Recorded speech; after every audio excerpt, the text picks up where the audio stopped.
Operation midnight hammer में 125 US military aircrafts ने मिलकर ईरान की न्यूक्लियर फैसिलिटीज फोर्डो, नतांज और इस्फहान पर हमले किए।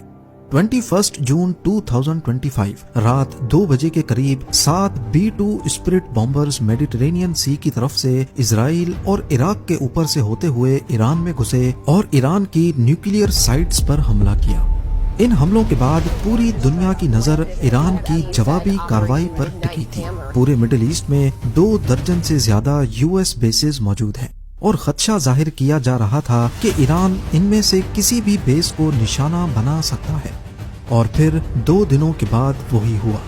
ईरान ने कतर में यूएस की अल उद ईद एयरबेस और इराक की ऐन अल असद एयरबेस पर हमला किया, मगर अमेरिकन बेसिस पर ये कोई पहला हमला नहीं था। ईरान माजी में भी कई मर्तबा अमेरिकन बेसेस और उनके एसेट्स पर हमले कर चुका है और एक बार तो अमेरिका की पूरी वॉरशिप को ही नाकारा बना दिया था। आइए जानते हैं माजी के वो 4 वाकयात जब ईरान ने खुल्लम खुल्ला अमेरिका को गहरी चोट पहुंचाई थी। ज़ेम टीवी की वीडियोस में एक बार फिर से खुशामदीद। नाजरीन, 3 जनवरी 2020 को बगदाद एयरपोर्ट पर यूएस ने एक ड्रोन स्ट्राइक की जिसमें कासिम सुलेमानी की जान चली गई।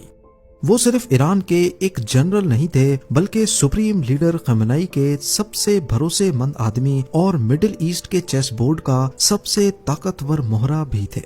उनकी मौत की खबर ने ईरान में सोग का आलम तारी कर दिया और अब ईरान ने इसका बदला लेने का फैसला कर लिया। जहां लोग सोच रहे थे कि ईरान सिर्फ शोर मचाएगा, वहां ईरान ने डिसाइड किया कि इस बार जवाब सीधा मिसाइल से होगा। ईरान ने ओपनली अमेरिका को धमकी दी और कहा कि अमेरिका ने हमारे सिपह सलार को मारा है, अब उसे इसकी कीमत चुकानी होगी। ऐन अल असद एयरबेस इराक के वेस्टर्न रीजन में अमेरिका की एक बहुत इम्पोर्टेंट बेस है।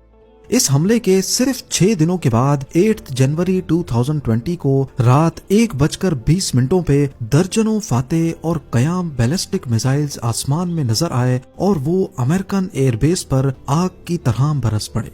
ईरान का ये हमला इतना टारगेटेड था कि इन मिसाइल्स ने अमेरिकन बेस पर फ्यूल डिपो, एयरक्राफ्ट शेल्टर्स और कमांड पोस्ट को पिन पॉइंट एक्यूरेसी से टारगेट किया। और सबसे हैरानी की बात यह थी कि एक भी मिसाइल मिस नहीं हुआ।